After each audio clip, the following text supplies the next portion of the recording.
Hello, everybody, and welcome to this week's episode of the Impressions Podcast. Thank you all so much for joining us this week as we talk to the band Scatterbrains from Barrie. Some great guys, and we're going to talk about some great music. Stay with us.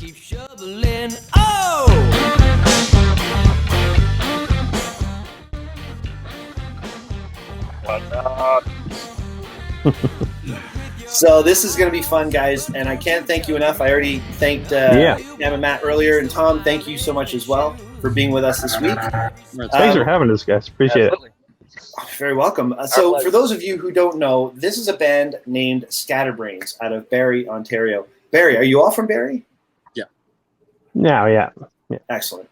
All right. I used to be from close to Barrie. Yes. Yeah, we're all from slightly north of here. Okay. We all went to Elmore District High School, and that's how we met.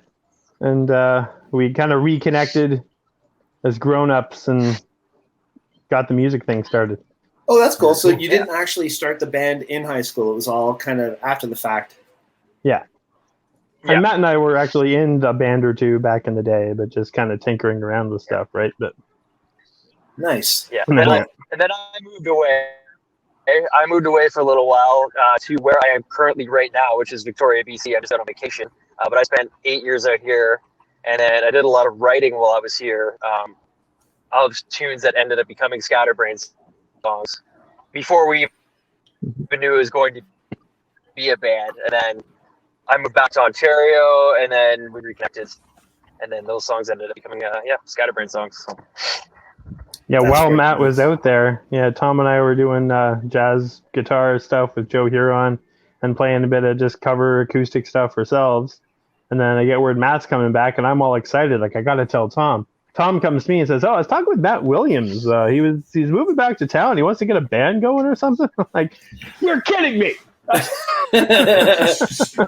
stole your thunder, did he? Yeah, no, that's all right. Matt was actually really surprised that I could actually, he was like, wait a second, because he was chatting. He's like, hey, I'm coming back to Barrie. What's going on? He's like, I see you. He was actually really surprised that I played guitar because I wasn't really that musical when we had hung out in high school. I played saxophone like in the school band and stuff like that, but I was never, then once I graduated high school, I got like real heavy into rock and roll playing guitar. Well, school plants the seeds, and then you water the seeds as you form your own interests and things like that. So it makes sense. I mean, you were always into music, but it wasn't until you were thinking differently and out of that school environment. I got to tell you, I don't know about you guys. I mean, school sure plants a lot of seeds, but it doesn't nurture them very much. It didn't for me. No, it didn't for me. These guys had a different experience than I did. I didn't have much musical stuff going on except bedroom. Yeah, we had a really good music teacher. Yeah, the best. Louis Lefebvre was absolutely the man. He moved to that school from Innisdale. I moved to EDHS the same year I started grade 9, and we had a period 1 English together.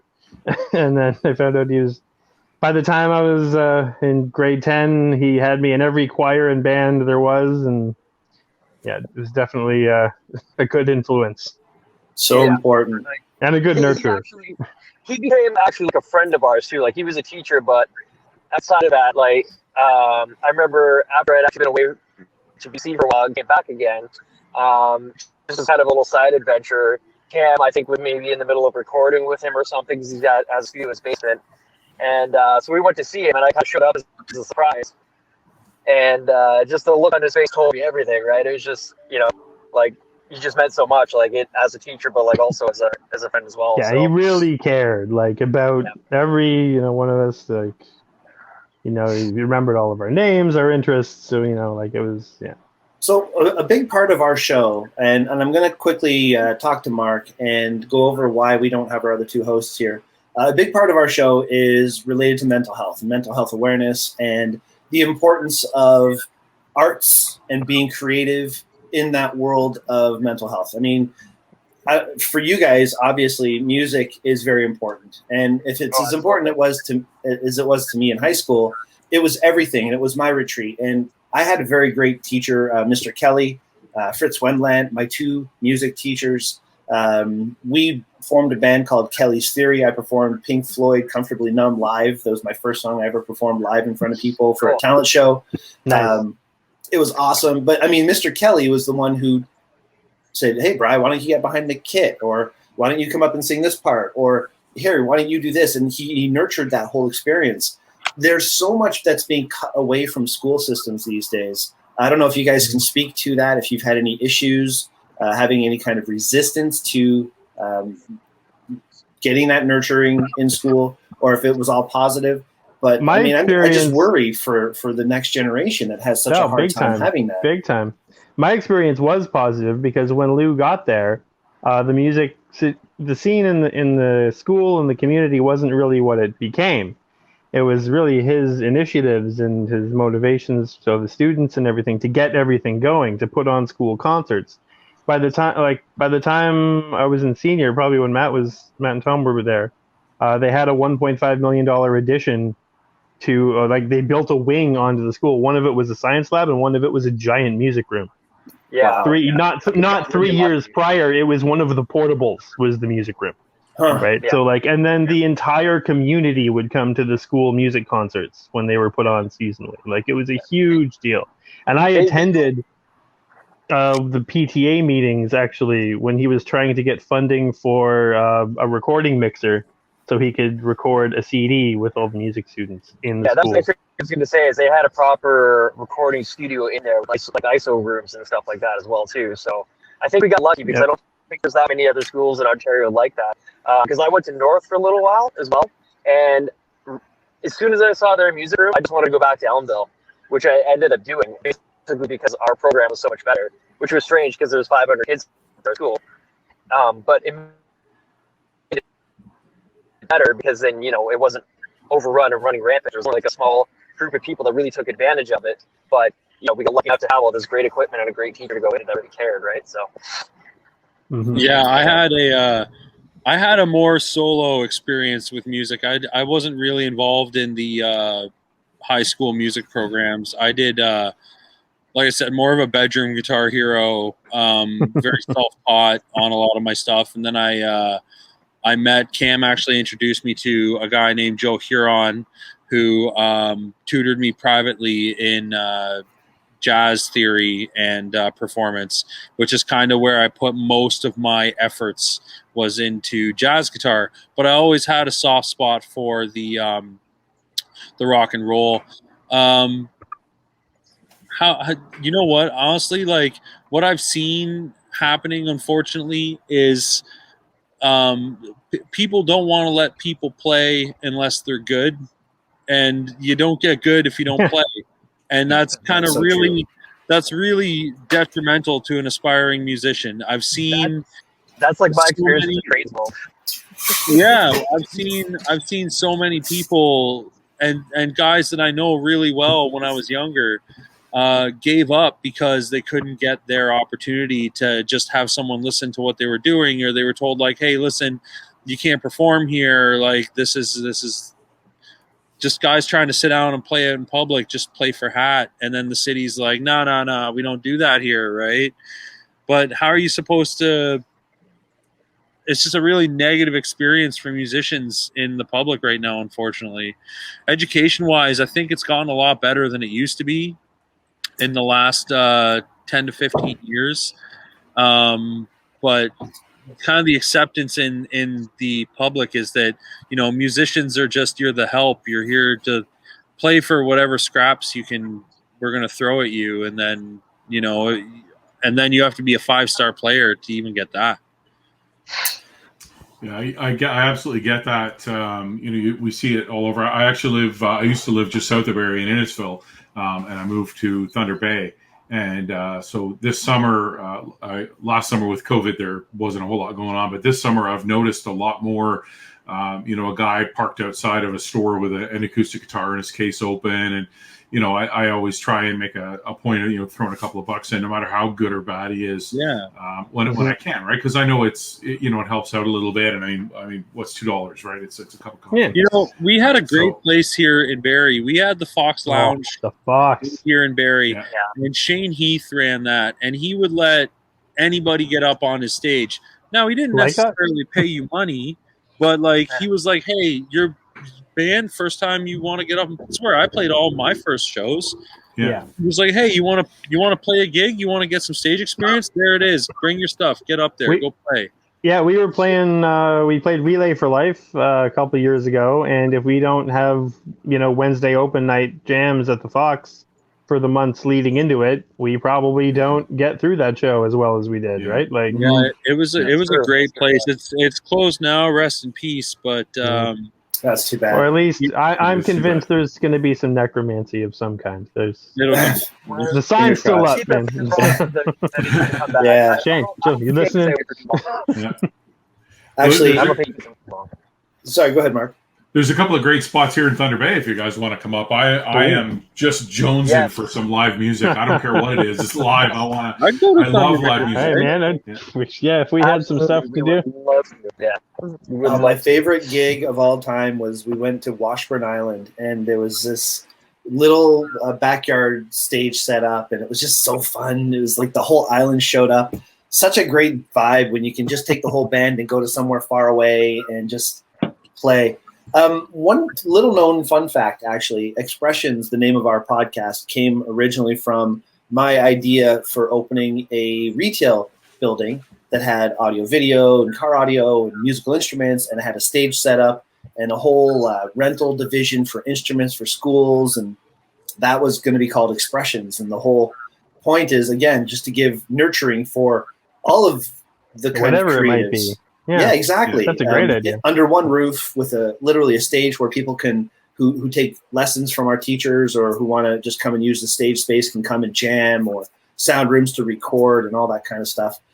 So if anybody's watching and you want to help out an important idea, just that let is me know. a solid community building idea. Like this This is the it, good that right? it does for people. Like there's a bunch of even like the old people in Elmville that didn't have, their grandkids probably have kids going to school at that point. They're coming to the show. Like just any kind of interactive participation. And again, it was students, so it wasn't that polished, and yet it was perfectly enjoyable. Yeah. So any learning at any time. You don't have to be young necessarily, because you might be new to whatever it is you're learning. You still need to do it. You can only learn up here so much, right? Like you got to get somewhere. We can talk about, funding for education and all these things. It's not really why we're here. So let's talk about why we're here individually. Maybe first off, you can tell us what you play, which instrument each of you plays, because we don't know that yet. I know it because I know about you. I read about you. There's notes on the other. Hey, I remember you sat in with us a few years back, if I do recall. Yes, I did. It was so fun. I asked him if he wanted it. We were downtown to 5 Points. We were playing with Barrie Wrestling there, and just doing a little thing by the ring. And Brian was there doing some photography, and he had to sit at the skins. And I asked him if he'd be willing to come out of retirement and just sit for longer, and he said then there'd be serious repercussions. Yeah, sorry. Repercussions. There's more to that. My wife literally sent me that joke on Facebook, and I'm like, I'm going to use it in this interview. You had to. You have to use it. The cornier, the better. Exactly. Yeah, that was awesome. Any chance I get to see anybody sitting behind a drum set, my first instinct is, please let me play. Please let me play. Please let me play. Yeah. I don't get to do it often enough. But no, that was awesome. So, music soothes the soul. It totally does. Yes, sir. Sorry, Matt, go ahead. Oh, I was going to say we're talking about who's playing what and all that. So I was just gonna. So I sing and I play guitar as well. And when we don't have a drummer, I usually end up doing that as well too. So fortunately, we have somebody now, but I ended up recording drums for the record as well. Okay. Yeah, the drums on the record are Matt that we did. Cool. So you're not just a trio. In general, you guys want to have like four. We do want to have a fourth at least. Absolutely. Yeah. Yeah, we have a drummer, Christian. He was unable to make it tonight. He's a new addition to the crew. Hopefully it goes good. But Christian plays the drums. Yeah, he's going to sit in for us Cool. for the foreseeable going forwards. And Cam, you play the bass? I am on bass. Yeah, Matt Williams is kind of a bass connoisseur, aficionado. and he wanted to do something different. And he's writing these songs, and like he's got to get up there singing, and singing and playing bass is more of a challenge than singing and playing guitar. Yeah. So That's unless a you're, little more responsibility than I want to have. I really want to play guitar, but it's just the way it is. one day we'll get a fifth member, and Matt can just get suited up and dance around crazy up front. That's fine. Yeah, so if you guitar players listening and you like jazz and funk and metal and surf and all this stuff, and you think you can do it, we're looking for you. There you go. You got a bigger vision. Yeah, you just have to be able to play every genre. That's all. Yeah. Yeah, Tom, we're always looking to grow. Right? Yeah. I'm the only one that's not really that multi-talented. I just play guitar. I'm too dumb for that. I just play guitar. 6 strings is enough for me. That's all I can handle. But no. In all seriousness, guitar is kind of. I just focus all of my energies into guitar. I can play a little bit of drums, but just in this group, just guitar and a little bit of backup vocals when it's required. Yeah. So earlier, Tom, earlier you said you started music in school playing the saxophone. Can you still play the saxophone, or is that something you don't care to relive? No, I played saxophone for a year in high school. I got pretty good at it, but I learned what it did do for me is it taught me how to read sheet music. Okay. So that was good. So I had a rough concept of how sheet music works. Now, mind you, I played in a different clef, but it transferred over pretty easily to guitar. But yeah, I wish I could still play saxophone. I should pick one up and pick it back up because it's a beautiful instrument. It is. Yeah, I love the sound of a sax. That very mournful, sort of soulful sound. Yeah.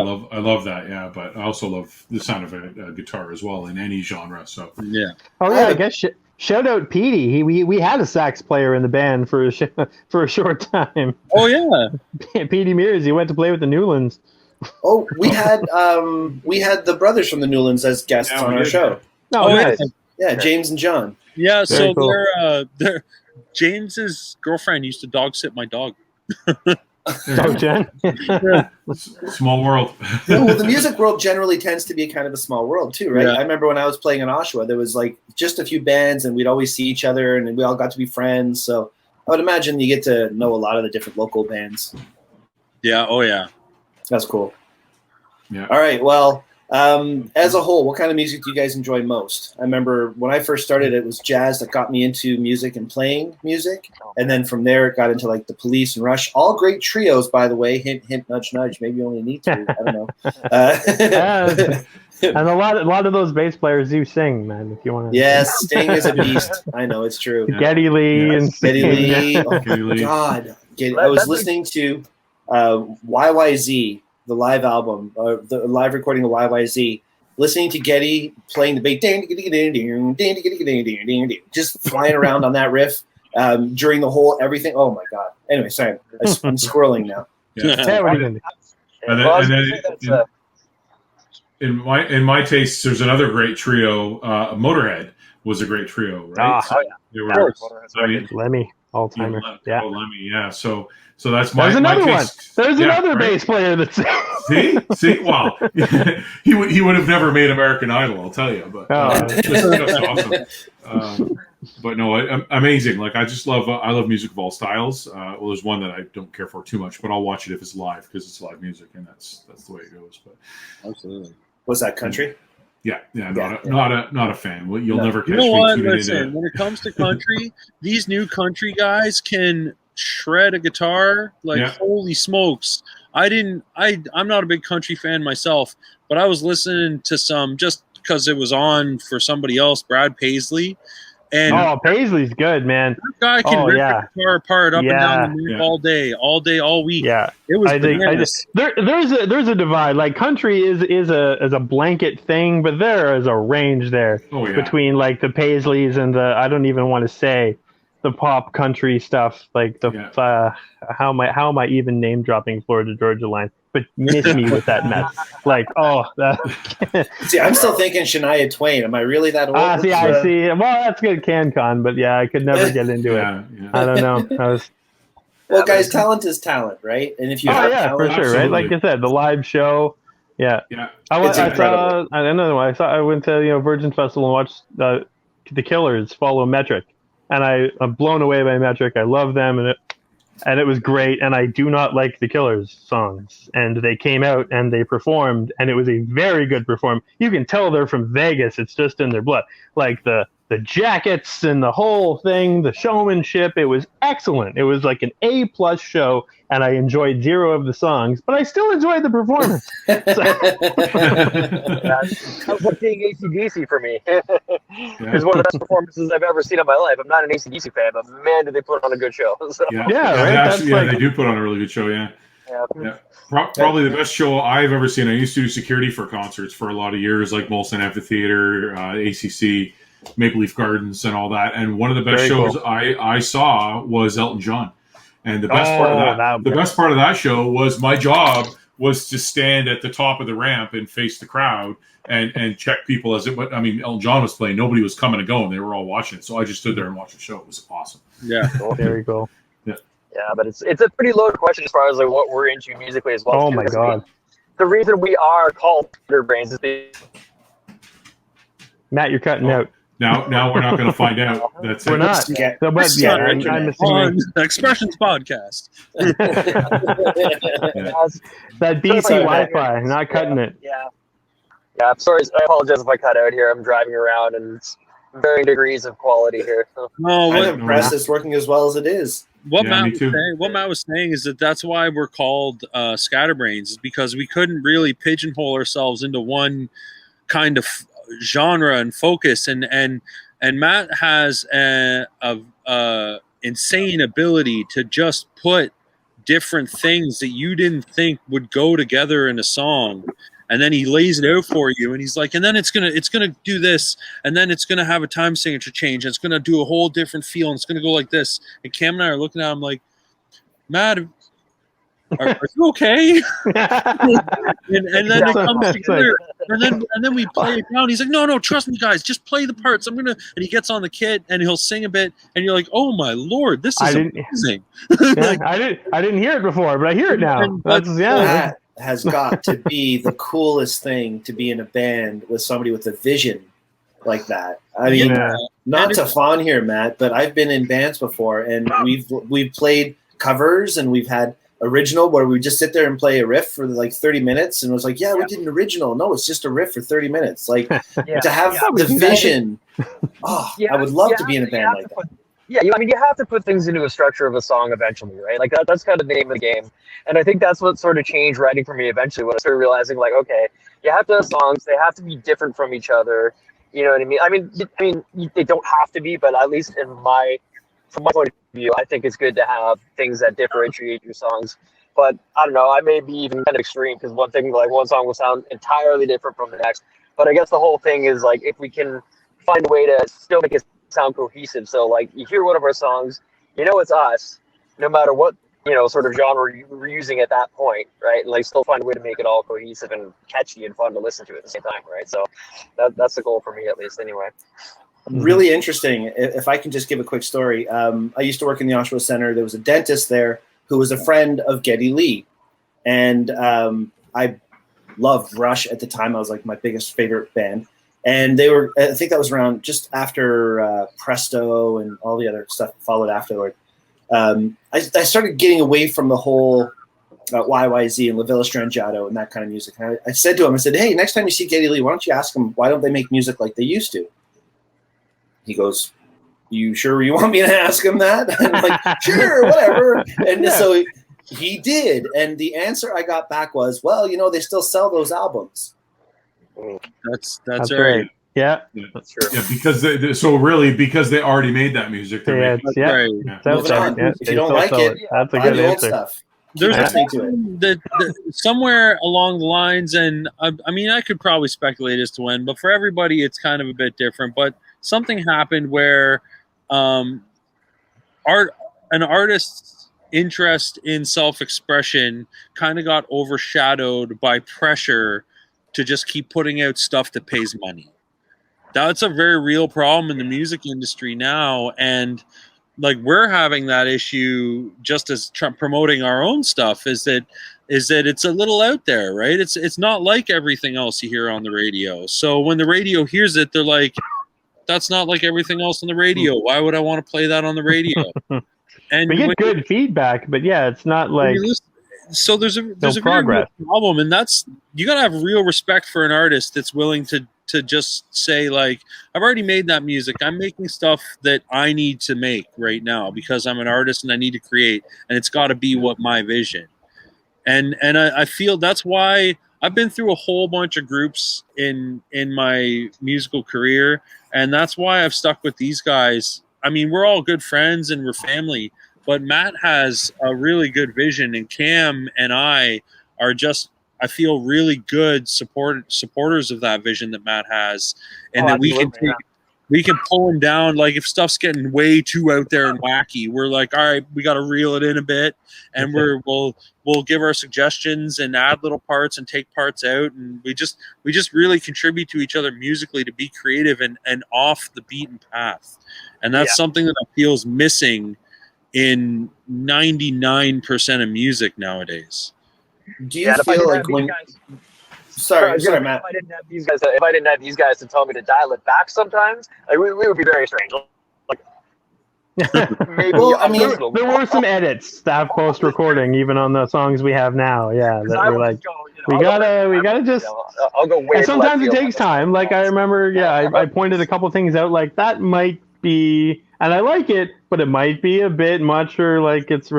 And a couple months go by, and he's like, yeah. Okay, so here's a question though, because I'm going to give you two examples: Prince and Foo Fighters. Okay.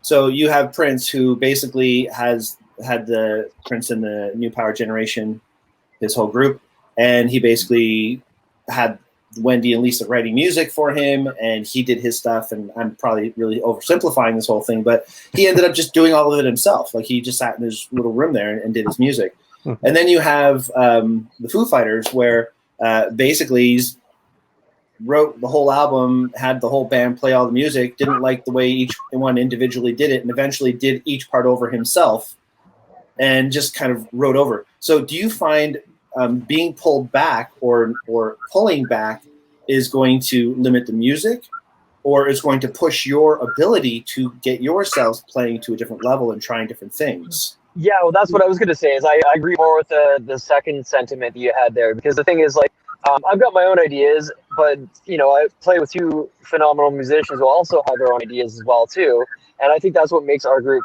That's what kind of brings the magic, is like when they can be like, okay, like that's like, that idea is great, but why don't we try it like this instead, or like why don't we restructure a song like this instead, and then the songs end up being way better for it, right? So even though I say like maybe I'm holding myself back, I only mean holding myself back in maybe the sense of like how strange it ends up, or like how completely off the wall Scatterbrains it is. And these guys are sort of like my voice of reason, right? So it's like we all kind of balance each other out a little bit. If you understand what you're looking at, you can kind of preserve the core of the idea, of the art of it. Like rather than looking at the lightning in the bottle, Tom and I can kind of get in there without letting it out. That's what kind of, when you find the right people that you can bounce ideas off of, and there isn't really ego and there isn't some kind of challenge. It's like ego. It's part of the creative expression rather than condemning it. It probably happens both ways, but for us at least, we're lucky to. Strict, no kind of no ego policy. So if there's constructive criticism needs to be doled out in our rehearsal space, it's doled out freely. If I show up and I'm not up to snuff, or I didn't learn my parts, I'm told so. Like, hey, like, you know what, you need to learn that. If it's something like I'm like, okay, this isn't making sense, it doesn't add up, I'll just tell Matt straight up, like, Matt, that doesn't fly. Like you should do this instead, and it'll work out. Like musically, or keep at it. Like we all support each other, and if we have something that needs to be a criticism, it's always taken constructive. We've lost members because of this, and it's just, you have to be able to be a professional musician. You have to be able to have someone tell you when you're doing it wrong, because you might not, as a musician, you don't hear when you're doing it wrong all the time. because you're trying to get through it. You're in the groove. You're like, yeah, that sounds good, and everyone else's room is like, no, it doesn't. And if no one ever told you that, every song we made would sound terrible. And we had another dear friend from the Elmville High School music fam that Jimmy was drumming for us a couple of times, and when it came time to like really grinding down, it's time to it's recording time. There's no more improv. There's no more. Really, he was more worried about week to week the vibe of I drive him to jam at church, and it's like, I don't want to go in there. Matt's gonna be mad. I'm like, see, that's not the.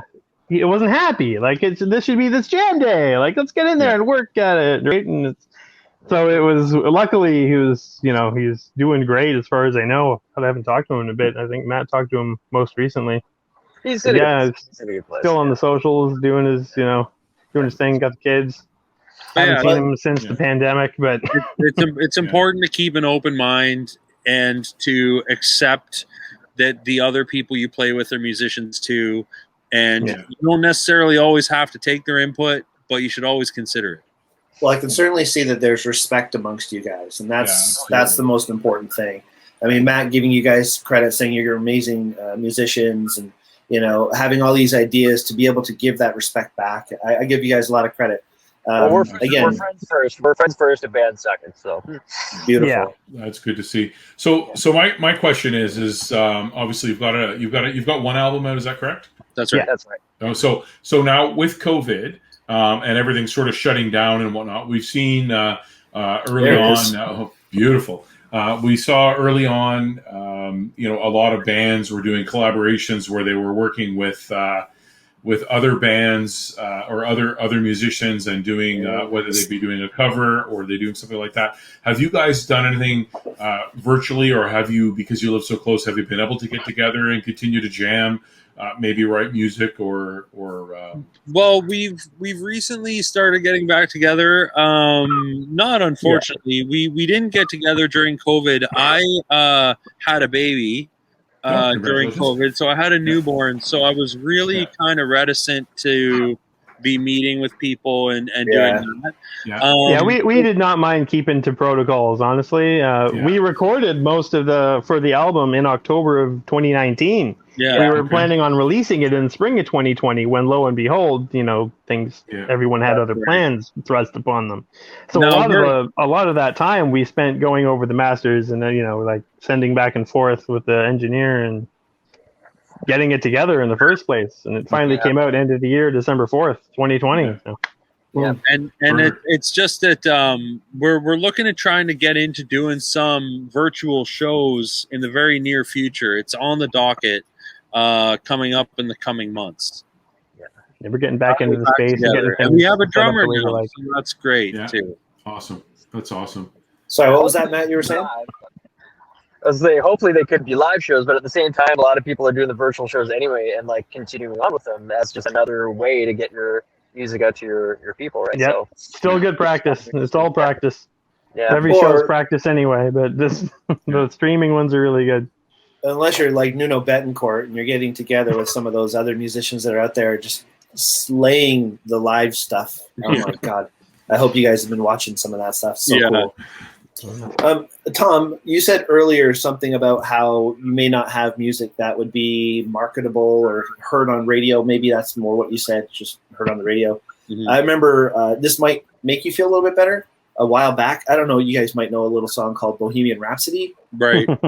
Yeah. I remember I called into the local radio station. Yes, I'm this old. And I requested Bohemian Rhapsody, and they said, no, we will never play that opera crap. And this is the rock radio station this is in Connecticut, in New England, in the States. And they saw that as opera crap. So you never know what's going to be big. You never know what's going to hit. If you keep on making music and enjoying it, right? Well, I'm hoping what we do, right? We're not really super. We do keep it in mind. Like, I don't want to say that it's not kept in mind. We do have tracks on the record that are specifically designed to be a little more easily digestible. And that's by design, because you don't want a whole record that's hard that only musicians understand.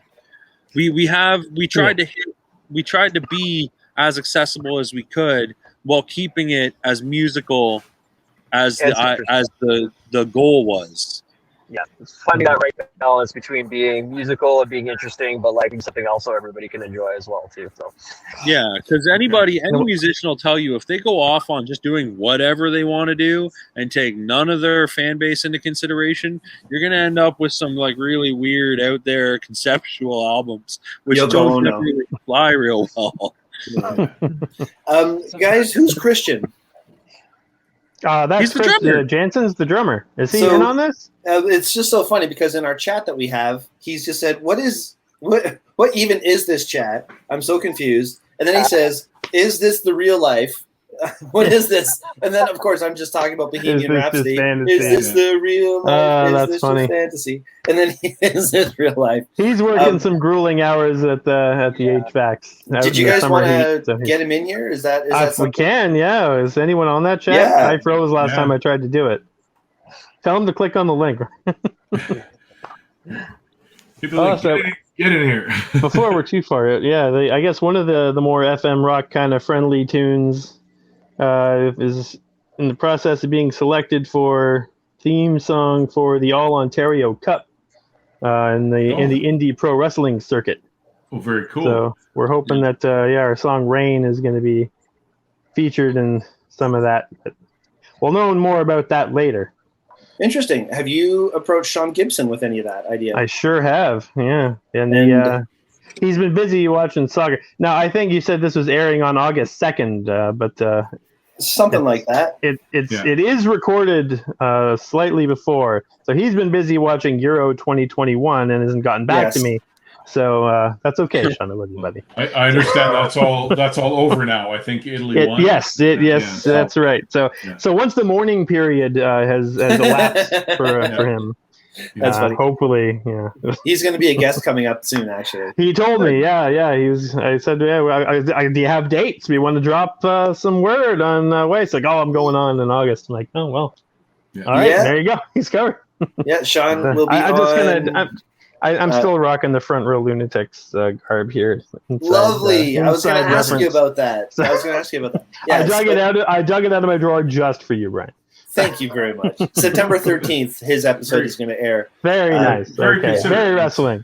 So let's talk about this for a quick second. This is how Cam and I met. So Barrie Wrestling is something that I've been shooting for a while. I've got the Hall of Fame diploma just up there. Thank you very much. I'm so stoked. Anyway, I'm very easily entertained. So wrestling is just so fun. My wife Shelly got me into it. And Cam, how did you get into it? Oh my God. I mean, let's see. Well, it starts when you're a kid. You're watching. I was in the 80s, so my cousin who was living with us at the time would watch WWF, Hulk Hogan, and everything, and I'm like, "What is this?" And I spend all my time laughing at $1 Million Man and Mr. Perfect vignettes. Like at 8 years old, I love the heels, and I'm like, "Why is this muscle guy on at the end? Where's all the funny guys? What is this show?" And and I have a very similar opinion of it even today. So, well, you do, because the Front Row Lunatics, the group of Barrie Wrestling fans who sit at the front row fans. And go nuts for these guys. I mean, you're getting right in the face of wrestlers, and you're calling them out, and you're pointing your finger in their face. Come on, can't let them get away with all that junk. It's so fun. It's so much fun. Yeah. Tom, Matt, are you guys into that at all? Or are you guys sitting back like, God, this guy's just a weirdo? What's going on?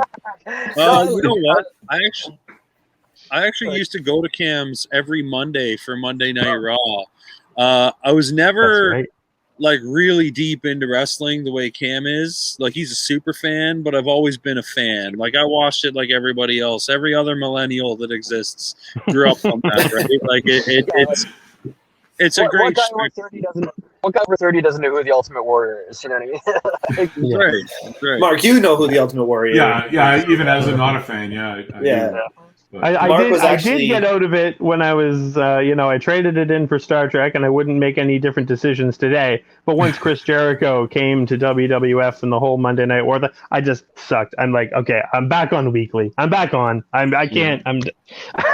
Interesting. Do you watch AEW with Jericho over there now? I really don't. I have friends that do. They keep me up to date. They're like, you got to watch this week. You got to watch. I'm like, I don't. It's good and bad. I'm sure it is. Yeah, I'm not. I don't want to get into the there's a lot of discussions in our chat groups about the superiorities and inferiorities of the booking decisions in each company. Everybody has a different opinion. Yeah, exactly. There's only so much time in the day. I do have a wife and kid, and I also like baseball. So as it is, I'm missing the home run derby to date the airing of this. But that's okay. I like you more. Well, we appreciate you being here. Thank you. Mark, you were going to say something. Well, I have to say, I travel for work quite a bit, and I eat a lot of meals. I'm that loser alone in a restaurant. And during football season, it's just terrible, right? Because I'm not a fan, and they're up there, and you've been eating in the restaurant for an hour, and there's been 3 minutes of play off the clock. Oh my God! Give me that fork. I'm going to stab my eye. And then one night, Aurora and Ryan and Brian and I are all talking, and I'm eating at a restaurant. I think I'm in Kapuskasing in Chuck's Roadhouse. Oh, and I'm there, and I'm eating dinner, and I look up at the TV, and I'm like, ooh, wrestling. So I start talking about the wrestling, and of course Ryan loses his mind because he hasn't watched it yet. He's PVRing it. So I'm like, so he's like, don't spoil it. So it was kind of fun for me to be a part of that world for just a little bit. But I also got to be a light holder for Brian at Barrie Wrestling once. So, I was there. Cool. My flash paid the ultimate price, but it was good. Oh, yeah.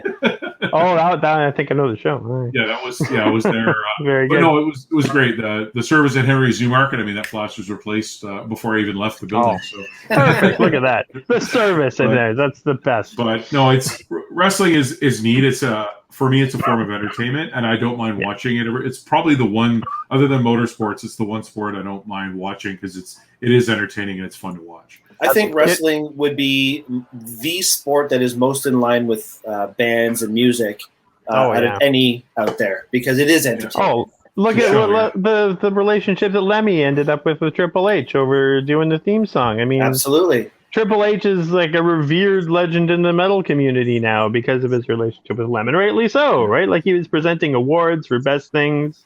You know, like there's a lot of back and forth, and the fans have that kind of the deep-seated, like the bedrock of respect that you can grow and maybe like this thing more than that, but at the base of it all, you're like, well, you're still doing your thing up there.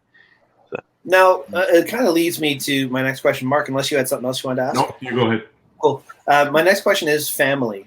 How has family helped you guys? Have they been encouraging for your careers since day one? Has there been any kind of trial when it comes to family or blocks? For example, when I was in my band 40 Cases Later, I moved from Oshawa to Newmarket, and that was pretty much the end of me being in a band because distance and so on. That was a block for me, right, to get back and stay with it. Have you guys had any of these either because of family or has family encouraged you and gotten you through those things individually? I guess I can start with this one. My family's always been really, really supportive. Like as a little kid, I was put in piano lessons as a 4-year-old, right? Like when my parents saw that I had, an interest in that, because I've had music on both sides of my family. So I think my mother would rather I tried to do something different for money, probably. Yeah, I think that would make sense. Yeah. Bless her heart, right? Because she's only looking out for me, and here I am, almost 40, still chasing the dream, right? But but for the most part, yeah, I mean, like my family have always been very, very supportive of my goals and dreams with it personally.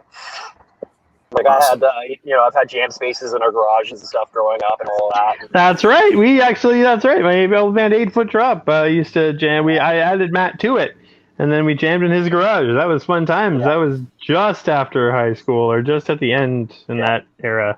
It's like drummers don't come. Drummers don't exist unless they have supportive family members. You know what I mean? Because you always need somewhere to be able to play, and always ticking off your neighbors and whatever. It's like people have to be a little bit tolerant.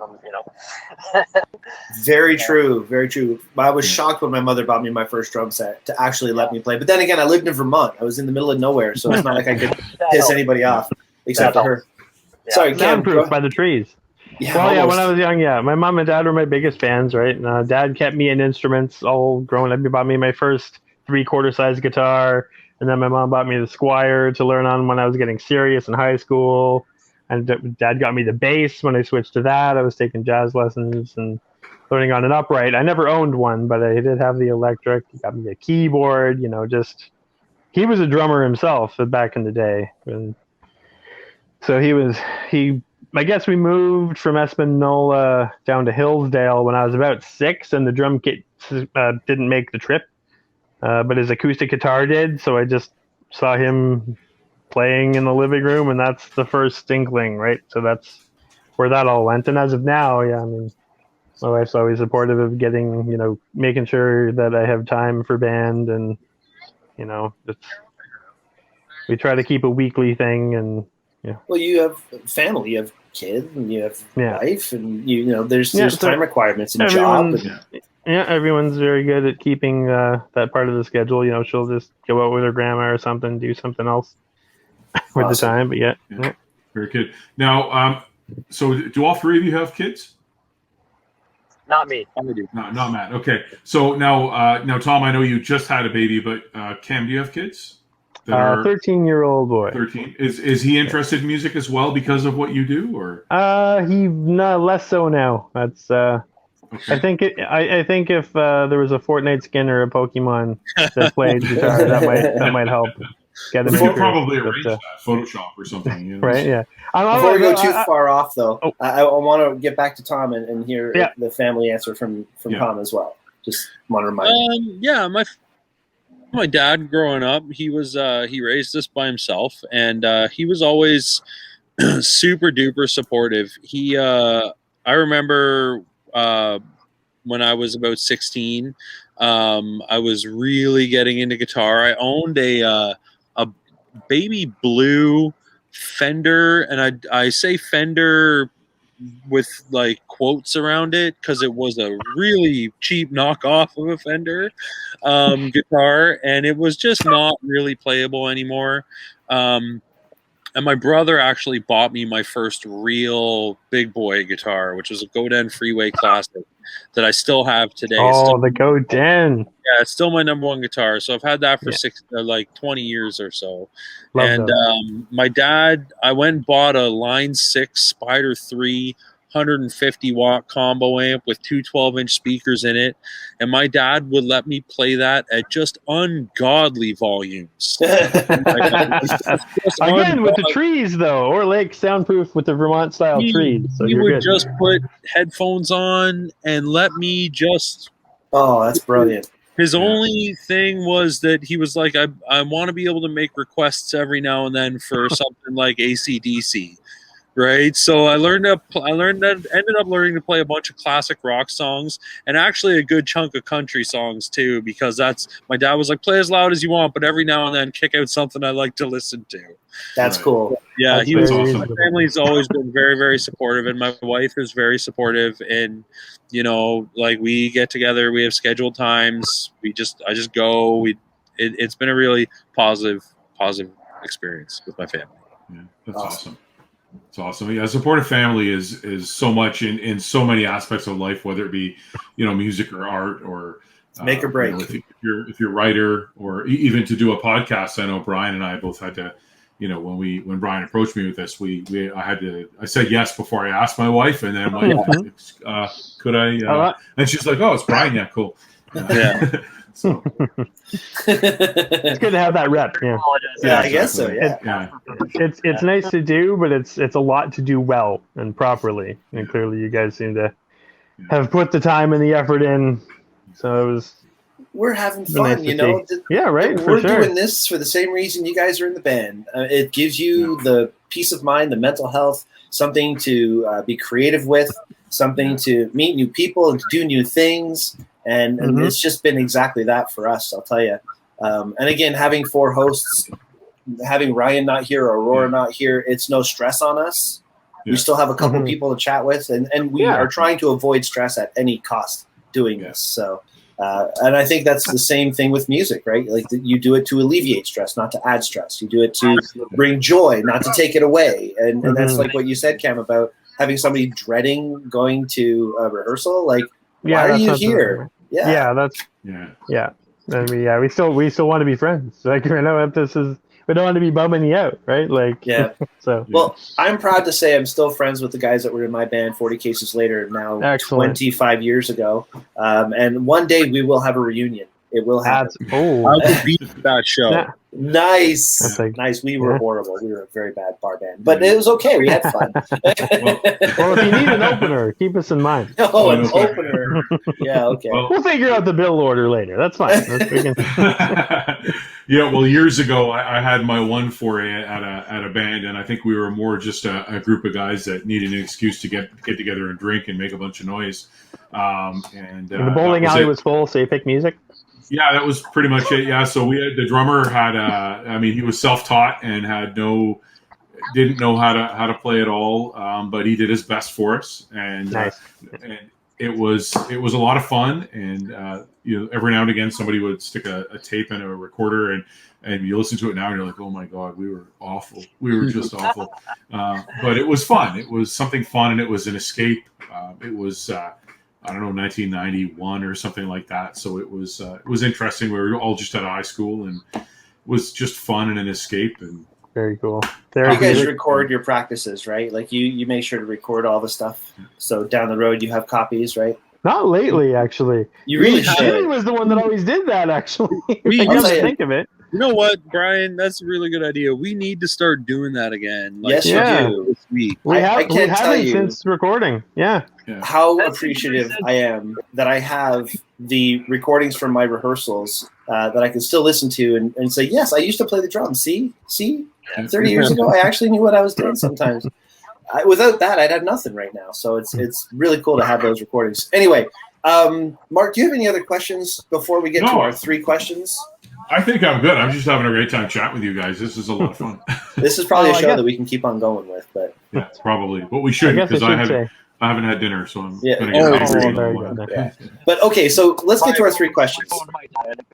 My phone might die if I apologize if it happens, but yeah, my signal's pretty bad out here. So Okay. So I hope Well, that- Matt, why don't we get to the one question first then, the challenge question. Tom, I believe you wrote the answer to this question. Is that correct? When I issued a challenge? Yes. So I love your challenge. Absolutely love it. And while Matt still has signal and everybody's still here, maybe you can kind of I'm going to tell the viewers, every week we do a show, we ask our guests to issue a challenge. It could be any kind of challenge.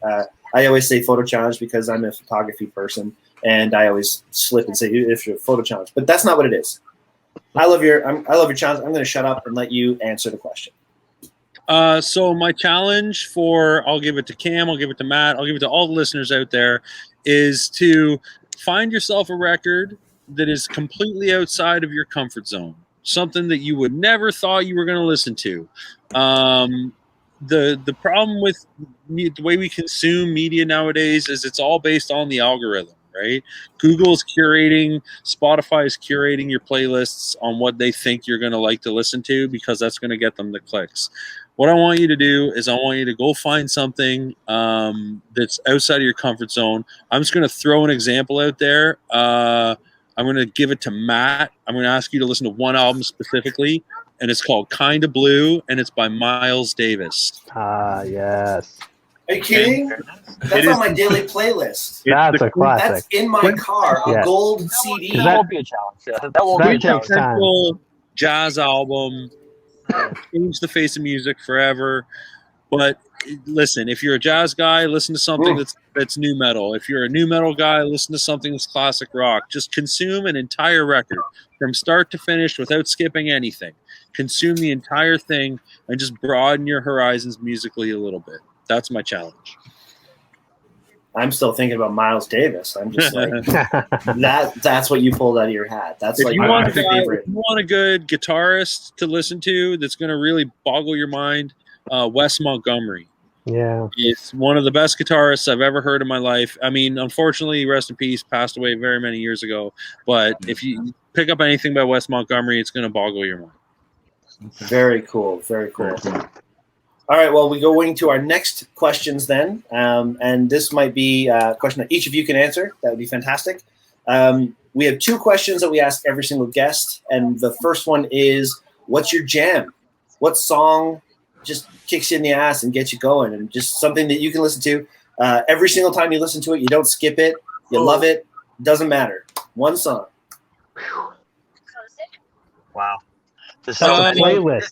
That's not a song. I have a playlist for that. You kidding? Yeah. Oh my god.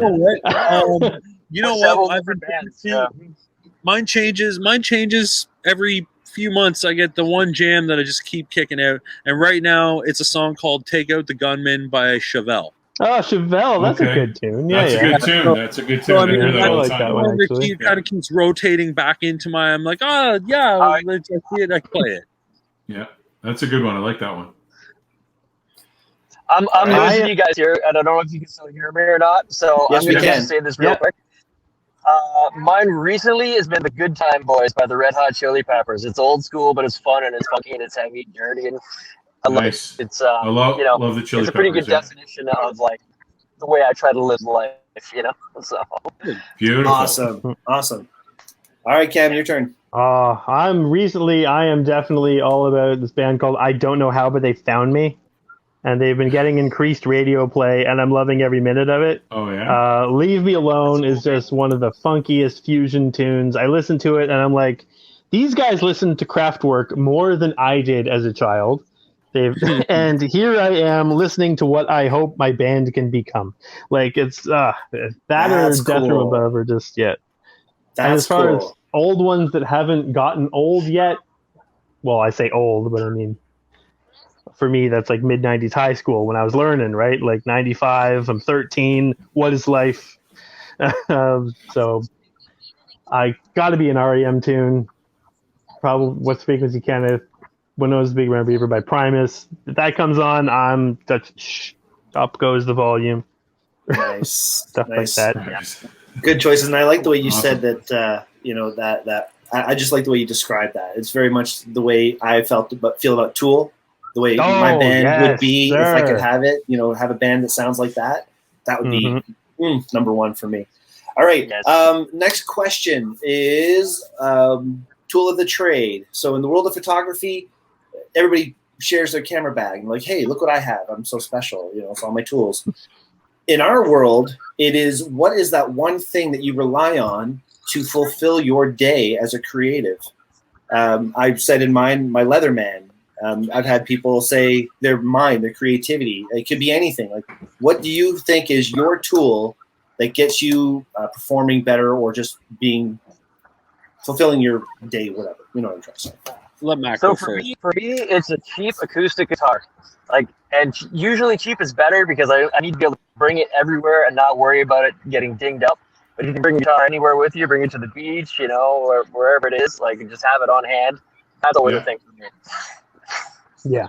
That's I tend cool. to- Awesome. Yeah, I tend to write. Not to borrow, but that's definitely, I'm always the guy that has the guitar.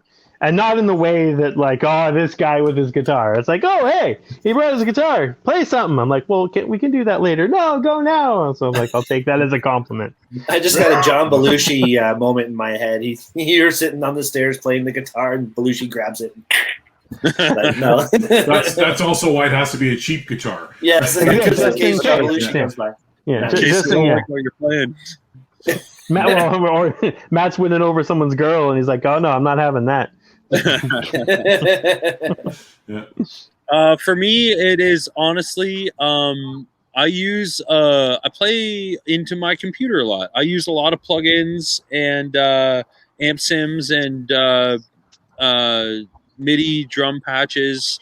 That is kind of what I use to be creative.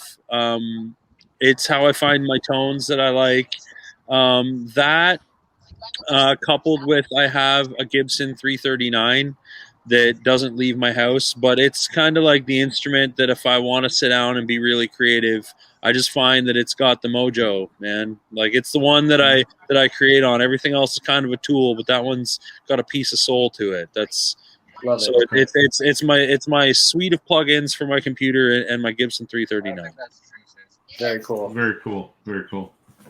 All right, guys. Well, I, again, can't thank you enough for taking the time. I mean, Matt, you're driving. You're out on the road with your family. You can't thank your family enough. Thank you so much. But Thank you for that.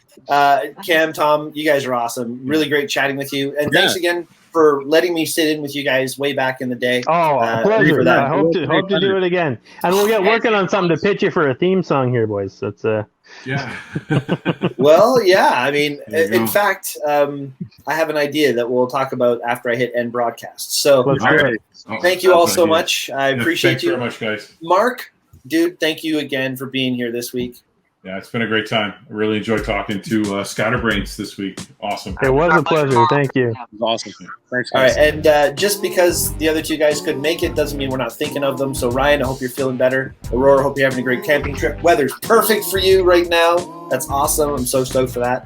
Nothing And like Christian, getting- yes, this is real life. It's not just fantasy. All right, guys, thanks so much, and see everybody next week. Take care, everyone. Bye-bye.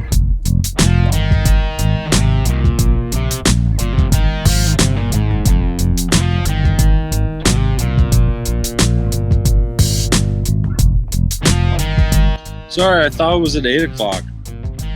No, Oh, well, it yeah, is. Technically, it is. You're right, It but is, yeah. everybody's early, and we're all excited. So Awesome. Yeah, I was actually just watching YouTube. I wasn't even doing anything important. YouTube is important. It's important. That's Hey. Yeah, and Aurora is camping with her boyfriend in a surprise camping trip, and you can Yeah. never say no to that. So, No, you Yeah. can't say no to surprise camping. absolutely Yeah, not. Crystal Lake, I think it is. They're, Yeah, right, exactly.